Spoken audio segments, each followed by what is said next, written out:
Bapak, Ibu, saudara-saudariku yang terkasih dalam Tuhan kita Yesus Kristus, salam jumpa kembali.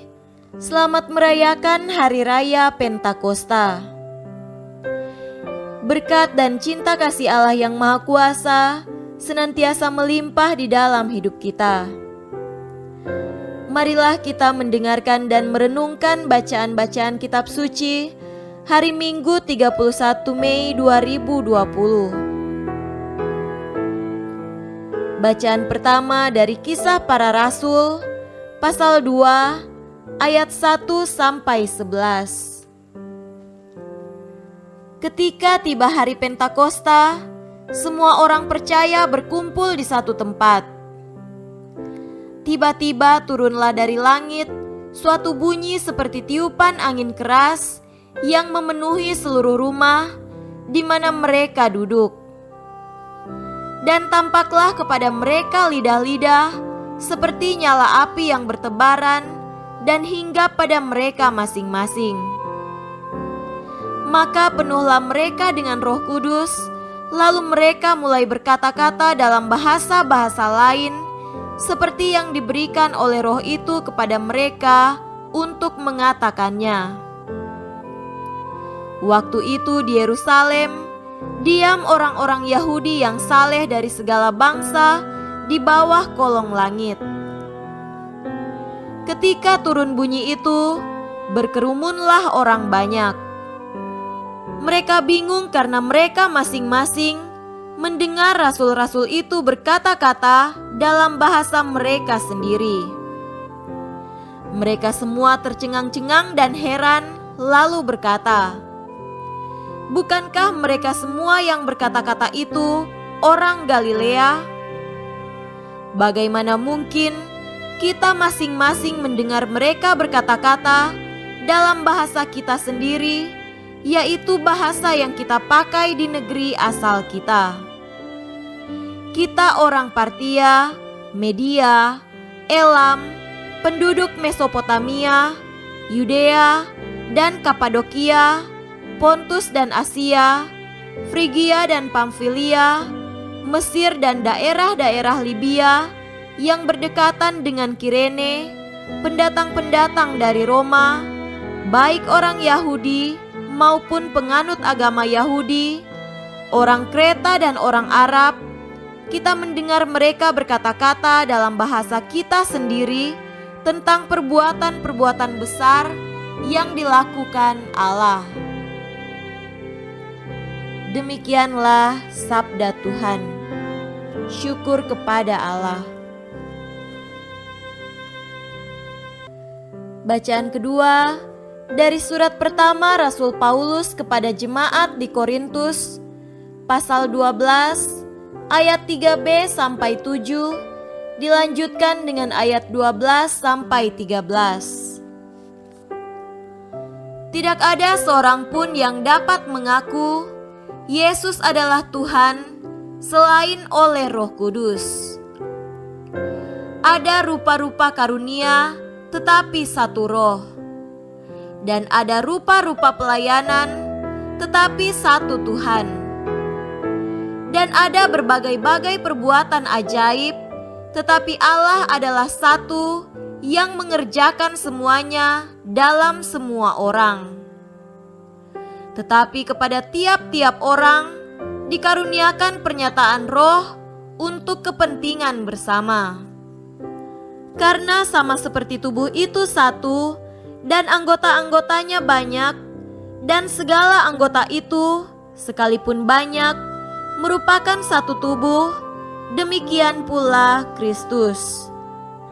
Sebab dalam satu Roh kita semua, baik orang Yahudi maupun orang Yunani, baik budak maupun orang merdeka, telah dibaptis menjadi satu tubuh, dan kita semua diberi minum dari satu Roh.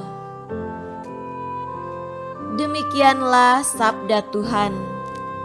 Syukur kepada Allah. Tuhan beserta kita sekarang dan selama-lamanya. Inilah Injil Yesus Kristus menurut Yohanes. dimuliakanlah Tuhan. Injil Yohanes pasal 20 ayat 19 sampai 23. Ketika hari sudah malam pada hari pertama minggu itu, berkumpullah murid-murid Yesus di suatu tempat dengan pintu-pintu yang terkunci karena mereka takut kepada orang-orang Yahudi. Pada waktu itu, datanglah Yesus dan berdiri di tengah-tengah mereka dan berkata, "Damai sejahtera bagi kamu." Dan sesudah berkata demikian, Ia menunjukkan tangannya dan lambungnya kepada mereka. Murid-murid itu bersukacita ketika mereka melihat Tuhan. Maka kata Yesus sekali lagi, "Damai sejahtera bagi kamu.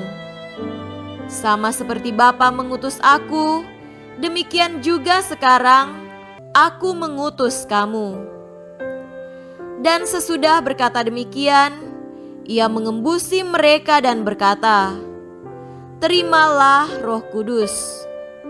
Jikalau kamu mengampuni dosa orang, dosanya diampuni, dan jikalau kamu menyatakan dosa orang tetap ada, dosanya tetap ada." Demikianlah Injil Tuhan. Terpujilah Kristus. Saudara-saudariku yang terkasih dalam Tuhan kita Yesus Kristus, tema renungan kita pada hari ini adalah kelahiran gereja. Selamat Hari Raya Pentakosta. Pesta ini menandakan kelahiran gereja. Gereja lahir karena pewartaan Injil. Gereja terbentuk karena para murid keluar dari ruang persembunyiannya dan menjumpai masyarakat dan berbicara dalam banyak bahasa yang tak lain tak bukan adalah pewartaan Injil kepada bangsa-bangsa dalam agama, bahasa, budaya dan latar belakang apapun. Mengapa demikian? Karena Roh Kudus diberikan kepada para muridnya. Pada saat para rasul berada di suatu tempat, Roh Kudus turun ke atas para rasul dan mengilhami mereka dengan warta yang harus dikatakan kepada banyak orang. Jelaslah pewartaan ini adalah kehendak Allah untuk dilaksanakan. Roh Kuduslah yang menggerakkan mereka untuk menyampaikan warta keselamatan kepada banyak orang. Para murid tentu ingat bahwa sebelumnya Yesus telah berpesan bahwa para rasul harus menjadi saksinya di Yerusalem, Yudea, Samaria dan sampai ke ujung bumi. Kisah Para Rasul pasal 1 ayat 8. Para rasul juga ingat persis bahwa setelah kebangkitannya, Yesus datang dan memberi mereka salam damai sejahtera.